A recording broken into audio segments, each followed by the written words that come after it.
Samedi 15 novembre avait lieu un match de football historique devant 50 000 spectateurs dans le stade athlétique de Bilbao.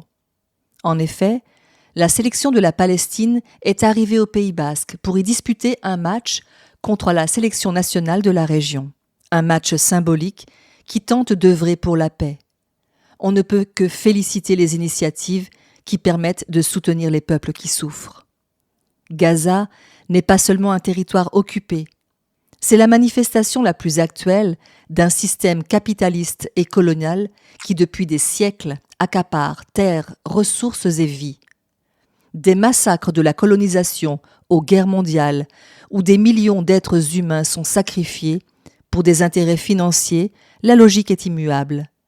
Le profit prime sur les vies. Aujourd'hui, à Gaza, sous un blocus meurtrier, le peuple palestinien est dépossédé de tout jusqu'à son droit fondamental à l'existence. Ici, comme hier, ailleurs, la logique capitaliste qui réduit l'humain à une variable d'ajustement atteint son paroxysme. Les vies y sont tout simplement jetables, sacrifiées sur l'autel du profit et de la géopolitique. Mais Gaza ne doit pas rester un symbole de souffrance. Elle doit devenir le cri de ralliement qui brise ce cycle historique d'exploitation. La liberté de Gaza est le premier pas vers la liberté de l'humanité tout entière. Et pour que Gaza soit libre, il faut abattre ce qui l'étouffe et nous opprime tous. L'accaparement des biens communs, l'exploitation de la valeur humaine, la mainmise de l'argent sur notre avenir. La solution n'est pas dans la réforme, mais dans une révolution.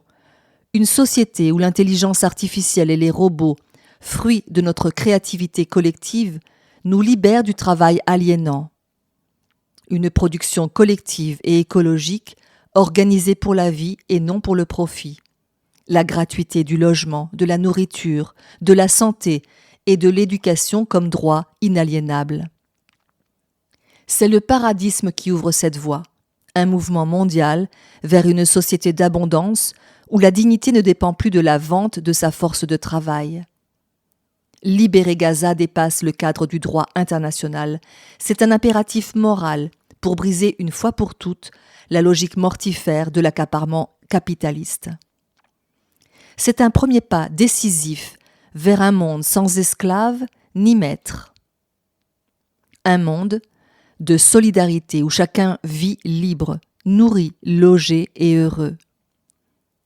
Cette vision du paradisme prônée par le mouvement raélien et son fondateur Raël propose une société sans argent où la technologie au service de l'humain permet à chacun de s'épanouir dans l'abondance et la gratuité totale.